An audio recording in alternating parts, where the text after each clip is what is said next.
émission débat en ligne di dalal tey nag Abdoulaye Fall Mao responsable politique di bàyyi la nga nuyoo. waaw asalaamaaleykum mon nom c'est Abdoulaye Fall Mao président de l'APR Alliance Patriotique Jambar pour la République. merci monsieur Fall bëggoon nañu xam bi président décrété couvre-feu bi lan ngeen ko dundee. waaw maa ngi leen di nuyu di leen sant di nuyu Kaaw sama partenaire Sénégal yëpp la ma ne sama partenaire dama égoïste moom partenaire Sénégal yëpp la ràññeewul Massamba ak Mademba képp kuy def développement wala politique vraiment moom dafa taxaw fi mu taxaw rek xam ne dëgg rek moo mujj kon maa ngi ci gërëm di ko sant. xam naa ne moom li mu nekk nii moom amu ci ennemi parce que nag amu ci xaaj ak seen comme ku mel noonu nag soo dee def ak moom war nga wax ñu ñëpp xam ni kii ku baax la am na fulla am na fayda gëm na li muy def te xam na ko ah li nga wax nag couvre-feu bi président décrété na ko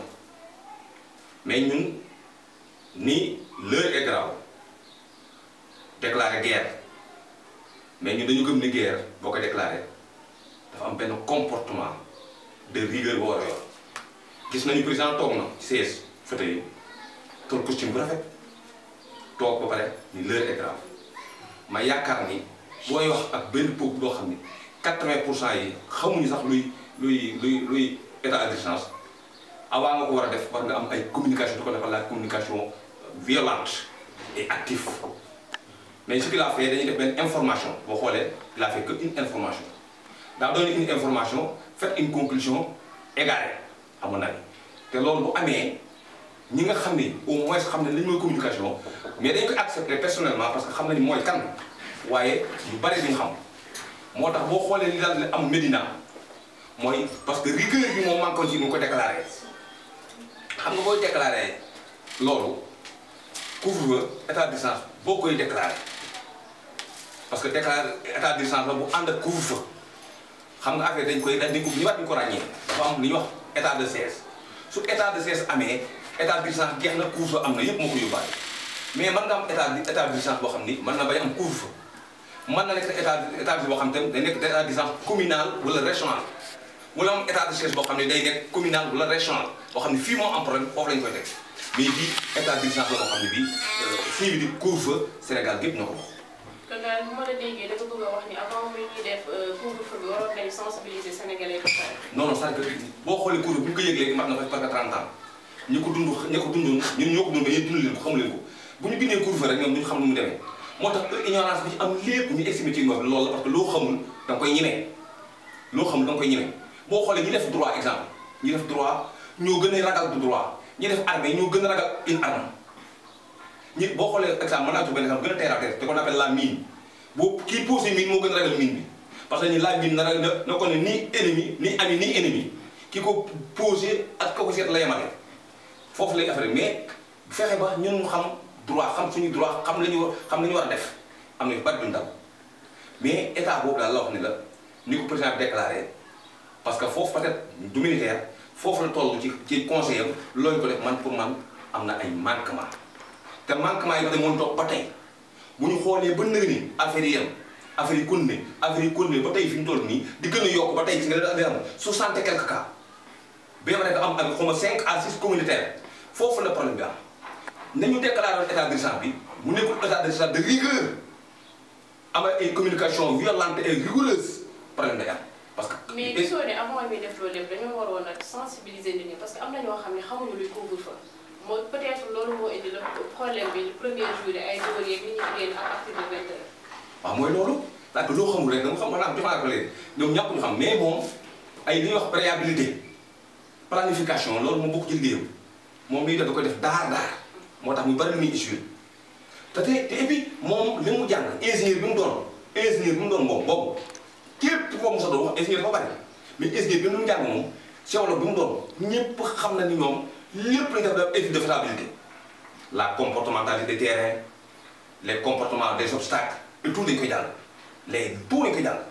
kon buy def planification da war a jàng am na luy planification moom mais li jaaxal ñëpp Sénégalais yi mooy ingénieur bi mu nekk ba pare nekk géologue ba pare te du def planification lépp lu ñu def di xëy def ko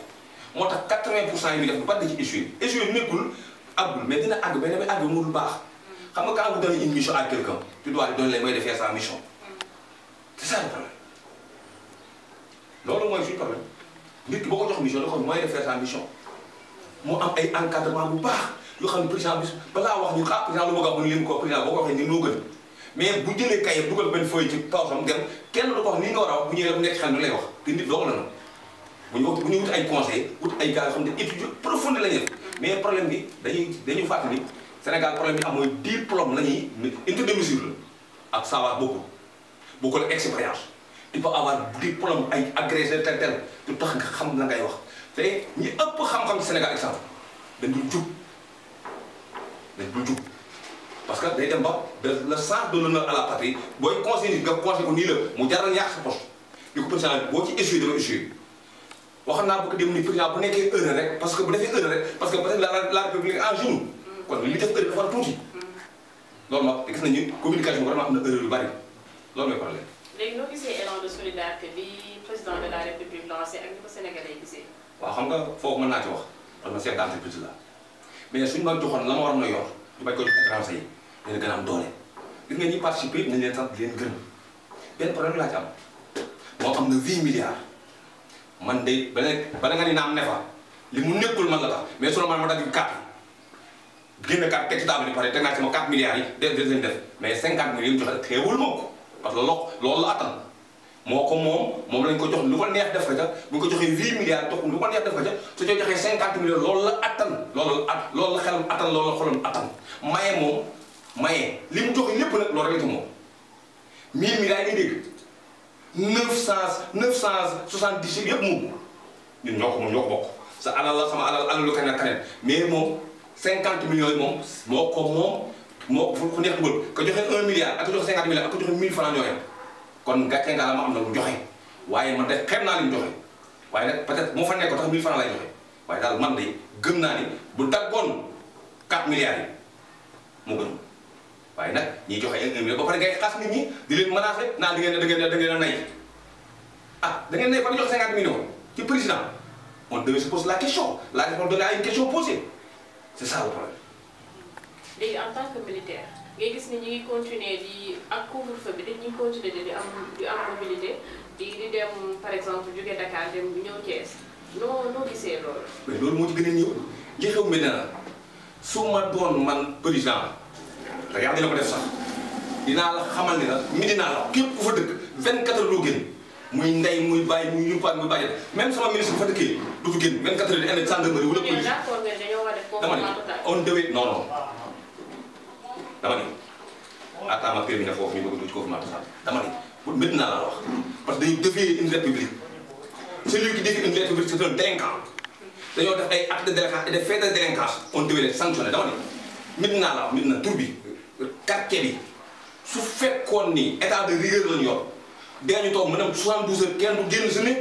muy nga def nga bokk ca ak nga bañ caa bokk yem parce que doom yi xale yi ci kër lañu génne def nañu ne kon seen bàyyi moo la yor. un enfant mal éduqué n'est pas la négligence de ses parents. comme seen bàyyi ñu la yor nag boo dee sanctionné da nga sanctionné tout le monde. fermer les boutiques fermer les stations fermer les mosquées fermer tout kenn du julli ji gën di génn sa kër 24 heures 48 heures à ce moment là boo leen bàyyi dem li nga def loolu mooy indi yi ñu def ba parce que ñiy def loolu yëpp dañuy défier état bi parce que bu état bi nekkul état de rigueur pour sanctionner parce que booy sanctionné tax genn wet benn problème la suñu président bi réussir mooy tëj kaso 1% ku antan moom par exemple mu réussir na pour tëj la mais mënul def leneen du jël ay responsabilité leneen mais xam nga tey képp ku nekk Sénégal gii waa Médina yi li def nii ah ba tey mun kon ne di ko def am benn man du ma tudd turam parce que su ma tudd dama koy jox doole yor sa rajo yor sa télévision toog kii ma yaakaar en deuil la ñu nekk tey yaakaar nañ am nañu 7 mois ñu nekk en deuil nga toog sa kër sa salon bu rafet yor sa costume bu rafet yor say média di woy di fecc te ñu nekk en deuil bu ca doomam nekkoon wala nijaayam nekk jox wala bajanam nekk ko du nga def dañuy deere ay Sénégalais lañu dañ leen war a respecté c'est pas normal tout fii ñu toll gis naa sax musiciens yi yëpp lañu toog parce que xam nga yàgg naa am loolu du Youssou Ndour rek moo koy def. non dama ni parce que musiciens yëpp la. non xam nga boo dëggam tuddee da nga ko jox l'importance il m'intéresse même pas moom ni muy defee man njuruma moo tax mu tudd turam mais moom tey bokk ñu ko def ak ñeneen mais ku ci tudd turam tey ku ma ci tudd turam promotion rek am na tur te loolu lay bañ dama ni ñoom ñëpp ñu koy def même musiciens yi xam dañuy woy di fekk mais nan nga lu ennemi ngay xeex ennemi di fekk te ennemi bi xamoo ko sax yow man ci ma yaakaar ne ennemi boo ko ci rek say armes yi nga yor da nga koy mën a multiplier par 10 boo yore benn arme yor naa 20 pour mu ragal la mais ennemi ñun on a fait peur à l'ennemi te ennemi moo la war a ragal dama ni da nga koy attaqué ba du ko moytu mooy li nga wax nii jóge fii dem Touba indi ay affaire Tivaouane jóge fii dem Tivaouane indi ay affaire feneen jóge fii indi fa loolu c'est dem pour indi ay affaire. loolu gisoo ni ñi bàyyi joxe laissez-passer ñëpp ku nekk toog sa région mooy tax kii cas communautaire yi wàññeeku. laissez-passer yooyu nga xam noonu taxul li am délinquant yi la di def yow ñëw ñuy défier état bi jël seen oto wala seen i Jakarta dem di jëli nit fii bu yóbbu di fee même kii jógee dëkk ñëw dafa défier état bi problème bu mën a am. c'est-à-dire Sénégal nag tolluwuñu foo xam ne bii réew mi lu mu métti administration bi xam c'est une administration elle est très faible nag mais am na ay principe parce que lu tax mu faible dafa obéir politique ba mu ëpp quand une administration étatique obéir une politique ba politique bi ëpp doole day faible mais xam-xam baa ngi fi man baa ngi fi jëf baa ngi fi mais day faible parce que day obéir la politique loolu mooy obéir politique mooy problème mais gis nga administration bi tey yàlla tere moo nekkoon Touba tey am cas bu garaaw fii su ma demee fi gouverneur wax ko ni ko cas bi lam damay bàyyi ma ñëw mais dem na ba dañuy gouverneur bi ñuy def nii mooy yoon tey lépp tere ko pourquoi parce que dañu bëggoon ni ku am problème rek dem dañu ko ñëwaat mais ba mu dem ba am excès gars yi ëppal xam nga Sénégal doo ko may lu ne waxoon naa ko bëgg dem ci benn rajo ni président Macky Sall doo ko may lu ne lu nit koo xam ne la mu yoroon bëgg démb bañ ko teelu loi bi moo ëpp doole li mu yor tey loi bi amul benn sens loi bi ñu ko tey amul benn sens parce que mosuñu 13 ans ngi nekk mu nekk assemblée mu yor assemblée ak yi mbokkam nañ wax benn jour boo xam bi loi député jël na loi Macky Sall indi na loi pour député bañ ko amul. kon kay man nga ko bañ def. léegi loo xalaat ci taalibe est-ce que waruñu leen delloo seen dëkk wala dañ leen a def confinement total. taalibe fi mu dëkk. taalibe parce que ñoom ku nekk ñu delloo la fi nga jógee parce que ñoom seen maître yi mënuñu leen téye ñu ngi ci toog seen kër mais ñoom kenn mënu leen téye ñu ngi continuer di saraxu. man parce que moom la ñu dundee. man lañ leen a téye loi bi ñu créé ci taalibe bi da yoo xam ci la taalibe léegi def na 3 ans 4 ans man président non attends dañ ko dama ni quand tu votes une loi qui impose une loi à une république dañ ko war a obéir à tout prix mais boo demee yow bay joxe ay loi yi parce que fële ba nga ko wote sax mën ko promulguer tey bu ñu loi yi bu ko defoon tey li dox moo wax la ni le maire de la ville dañ ko war a confiner dañ ko war a confiner dama ni la mairie ak ña fa ñëw du topp ak maire bi ñoom ñëpp dañu war a confiner parce que taalibe bi est-ce que demuñu si ñoom est-ce que joxuñu ko lekk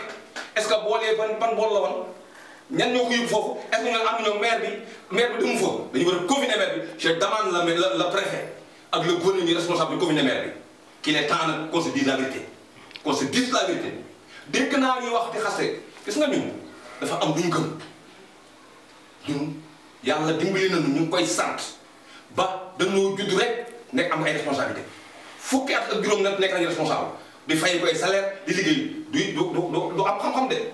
du am wërsëg loolu yàlla dimbalee dong la parce que ñeen ëpp xam-xam ëpp la juddu gën la ñoo fi nekk te amuñu ko kon dañ koy sant yàlla mosuñu xas kenn nag mais dégg naa ci ay communication ñu wax ni moom dafa wax ni ñi xam ne yoruñu dara ñun ba ñuy tekki di wax di defal tey moom gisuñu ko te loolu lañ nekkoon kenn duñ ci génn nag lañ doon def démb ak bëgg démb ñun mosuñoo def dara di ko joxe di ko wax télévision bi. kon bokk nga ni bokk ba ci ñi xalaat ni Talla dafa war a arrêté li muy def. dama ne dañ ko war a confiner kay ki ko moo gën a def boo génn tool yi am ñoo ko def parce que nag ñi ñuy confiner fii yëpp daanaka ñoo ñu confiner tey ba def ay jël ay état bu confiner maire bi dañ ko war a confiner parce que jóge nañ fa dem fa nañ foofu comme dem nañ fa nag ña fa demoon ñëpp ak i maire dañoo war a confiner par mesure de prudence. Je réclame bellement et poliment le préfet et le gouverneur ñu des seen responsable confiner ko nañ ko confiner ah. d'accord ñu bàyyi la nga wax sa mot de la fin. waaw sama mot de la presse des banques bi may ñëwee fii dama benn surprise donc ñoo si benn acte bu fi am tam démb xaw ma tey. muy acte bu xaw a garaaw parce que nit mag njëm koo xam ne dem na ba nekk mag nekk kilifa dox ci mbedd mi daanu ñii di jël seen i appareil di ko caméra pour génne ko koo xam ne ko war a dimbali loolu lépp ci état bu doxul la parce que képp koo génne la war a jàpp parce que non assistance à une personne à danger la moom bi mu daanoo lépp ku nekk da nga def nga war a bàyyi dem jàppale ko fexe bu yóbbu ko hôpital mais defuñu ko ñu jël seen portable di ko caméra là c'est grave et un délit képp koo génne la maa ngi demee ne procureur daal mu jël responsabilité parce que ku képp ko génne def ko non assistance à une personne en danger te da nga provoqué sa mort non dafa bëgg mu leer képp ku génne film yooyu kon yow bokk ña ko doon télévisé te boo ko caméra ku nekk en coma di dee nga xam ne kii fa sonn nga war koo dimbali nga bàyyi ko ba mu dee nga di ko caméra ku ko génne yow la jàpp te loolu lu doy war la su demee ba nag dëkk bi nag bu jaxasoo rek lu mu am loolu dem ba ku nekk ñu jox la lu méritowul ku nekk lu xam kii kan la fan la loolu la ñu war a wax mais li ma lay wax mooy l'heure est grave président wax na ko de xam naa ne gravité réew sama xam garab bi xamu ko mais su ko xam ne dañuy joxe 4 milliards du joxe ay 50 millions mais naa la wax ne la ennemi daal booy xeex ak moom gisoo ko il faut être prudent l'ennemi est redoutable il connaît personnellement le terrain ñun ñu koy kii nag ñooy xam fu ñuy teg suñu tànk bu jaar duñu xamul fu mu jaar nañu ko contourner ñeme ko affronter ko nag te di ko moytu loolu mooy dëgg. ñu ngi lay jaajëfal bu baax monsieur Fall Ndao di jaajëfal internet yi. que Dieu vous garde et vous donne la paix merci beaucoup.